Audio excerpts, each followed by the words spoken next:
वो लोग जानता है इस बात को, और जानने के बाद भी वो आपके द्वारा निर्देशित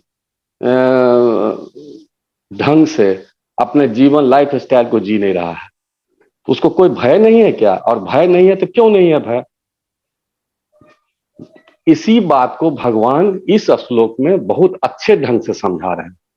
भगवान ये मानते हैं, कहते हैं कि हम बराबर इस धरती पर आके, इस भौतिक लोकों में आके हम हमेशा प्रशिक्षित करके लोगों को जाते हैं, हमेशा शिक्षा देके बराबर टाइम टू टाइम जाते हैं।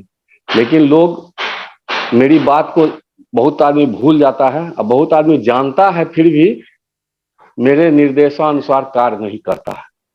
इसका कारण अर्जुन पूछ रहा है। ये तो स्वाभाविक बात है, जो बहुत सा चीज हम लोग जानते हैं। जैसे लोग बच्चा पैदा लेता है तभी से बोला जाता है सत्य बोलना चाहिए, ईमानदारी से काम करना चाहिए। हम लोग भी रटते रहते हैं सत्य बोलना चाहिए, ईमानदारी से काम करना चाहिए।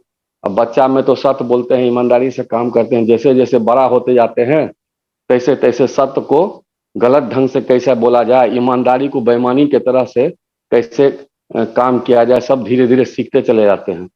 और लोग देखते हैं कि ईमानदारी भी नहीं रहता है और सत्य भी लोग नहीं बोल पाता है। ये जानते हुए कि सत्य बोलना चाहिए, ईमानदारी से काम करना चाहिए, हम लोग न सत्य बोलते हैं जिंदगी में। जैसे जैसे बड़े पोस्ट पर जाते रहते हैं या जैसे जैसे हम बढ़ते जाते हैं अपने जिंदगी में, सत्य बोलना भी छूट जाता है और ईमानदारी से भी हम लोग पूर्णतः काम नहीं करते हैं। बेईमानी कहीं न कहीं आ ही जाता है जीवन के हर क्षेत्र में। जैसे जैसे हम बढ़ते हैं, एकदम छोटा बच्चा रहता तभी वो इस बात को समझता है। तो भगवान इसमें कह रहे हैं कि जो मेरे निर्देशानुसार हम बोलते हैं जो इसका खराब फल होगा, तब भी लोग नहीं मानता है। इसका कारण समझो अर्जुन। इसके कारण में वो बता रहे हैं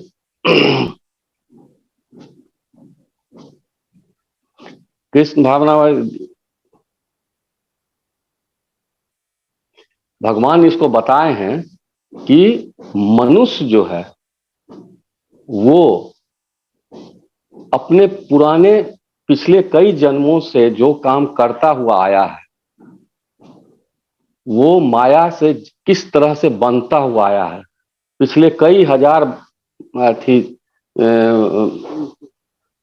जीवन में जो जन्म लिया वो, और माया रूपी शक्ति के अधीन वो काम करते हुए आया है। उससे उसी के अनुसार इस जीवन में भी उसका जो है स्वभाव बना रहता है, क्योंकि पिछले कई जन्मों से वो माया के वशीभूत है। और जो जो इच्छा उसकी रहती है, उस हिसाब से इच्छा पूर्ति के हिसाब से अपना जीवन जीते आया है। और इच्छा पूर्ति नहीं होती तो अगला जन्म में फिर परिश्रम करके अपनी इच्छा को, वो इच्छा पूर्ति करने के लिए परिश्रम करता है। फिर बहुत सी इच्छाएं रह जाती है, क्योंकि एक इच्छा पूरी होती है फिर दूसरी इच्छा आ जाती है, फिर तीसरी इच्छा आ जाती है, और इच्छा पूरी करते करते फिर वो मर जाता है। फिर उस इच्छा को पूरा करने के लिए फिर अगला जन्म लेता है, या वो अच्छा या बुरा जो काम करता है उसके फल को भोगने के लिए जन्म जन्मांतर जन्म लेते रहता है।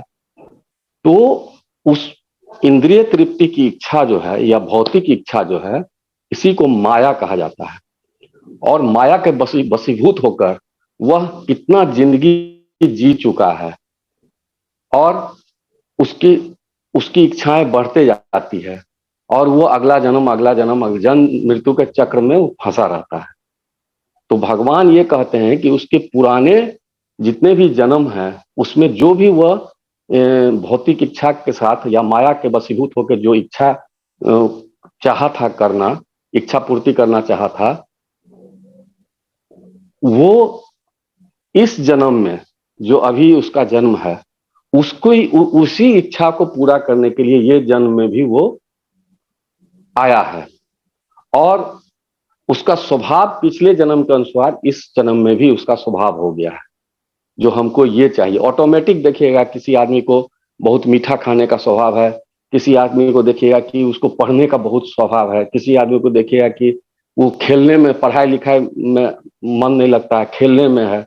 किसी को देखिएगा कि वो संगीत में आगे बढ़ना चाहता है, किसी को खेती करना, किसी को व्यवसाय करना, किसी को गलत काम करने का इच्छा रहता है, या कोई बदमाशी हो जाता है, कोई बहुत ईर्ष्यालु हो जाता है, कोई बहुत ईमानदार ही हो जाता है। किसी को देखिएगा कि वो दूसरे का प्रगति बर्दाश्त नहीं होता है तो उसको उसके अगेंस्ट में षड्यंत्र करता है, कोई झूठे बोलने में उस्ताद है। तो ये बच्चा पैदा लेता है, थोड़ा दिन के बाद उसमें ये सब इच्छाएं डेवलप करने लगता है। कैसे डेवलप करता है? वो कहीं से तो सीखा नहीं है। इसका मतलब है पूर्व जन्म में जो वो काम करते आया है, तो उसकी मृत्यु के बाद उसके आत्मा के साथ मन, बुद्धि, अहंकार और उसका पिछला जन्म का जो संस्कार है, उसको जो कैरी ऑन करते हुए आ रहा है, इस जन्म में भी वह उसी तरह का काम करेगा।